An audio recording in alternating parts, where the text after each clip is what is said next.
हे ईश्वर, हमें आत्मशांति दो उन चीजों को स्वीकार करने की जिन्हें हम बदल नहीं सकते, हिम्मत दो उन चीजों को बदलने की जिन्हें हम बदल सकते हैं, और इन दोनों में भेद जानने की सद्बुद्धि दो। तेरी इच्छा चले प्रभु, हमारी नहीं। सिर्फ आज के दिन, नवंबर 15, जाने देना। मेरी इच्छा और मेरा जीवन ले लो। मुझे अपने सुधार में मार्गदर्शन दो। मुझे कैसे जीना है दिखाओ। बेसिक टेक्स्ट, पृष्ठ 25। हम अपनी जिंदगियों में अपनी उच्च शक्ति का मार्गदर्शन पाने की प्रक्रिया को कैसे शुरू करते हैं?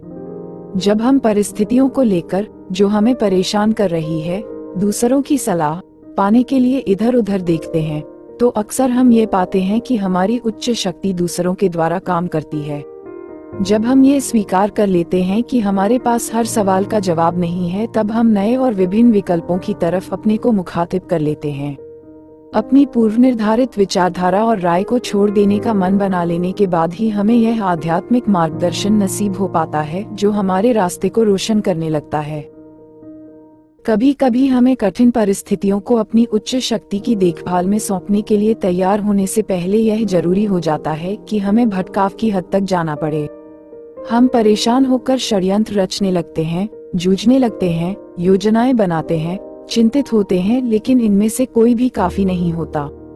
हम एक बात में निश्चिंत हो सकते हैं कि अगर हम दूसरों के अनुभवों को सुनते हुए अथवा अपने ध्यान में मौन अपनी समस्याएं अपनी उच्च शक्ति के हाथों सौंप दें, तो हमें अपने सवालों के जवाब मिल जाएंगे।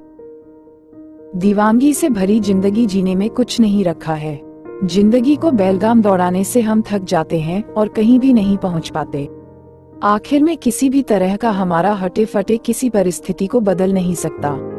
लेकिन जब हम चिंता छोड़ देते हैं और अपनी उच्च शक्ति तक पहुंचने देने के लिए अपने आप को एकदम खुला छोड़ देते हैं, तो हमें आगे बढ़ने के लिए बेहतरीन रास्ता दिखाई देगा। निश्चिंत रहें कि मजबूत आध्यात्मिक बुनियाद द्वारा दिए गए हल हमारे अपने आप निकाले गए हलों से कहीं ज्यादा बेहतर होंगे। सिर्फ आज के दिन, मैं सब कुछ अपनी उच्च शक्ति पर छोड़ दूंगा और उसे अपने जीवन का मार्गदर्शन करने दूंगा। हे ईश्वर, हमें आत्मशांति दो उन चीजों को स्वीकार करने की जिन्हें हम बदल नहीं सकते, हिम्मत दो उन चीजों को बदलने की जिन्हें हम बदल सकते हैं, और इन दोनों में भेद जानने की सद्बुद्धि दो। तेरी इच्छा चले प्रभु, हमारी नहीं। Thanks for watching. Like, make sure, subscribe at @j_train_91.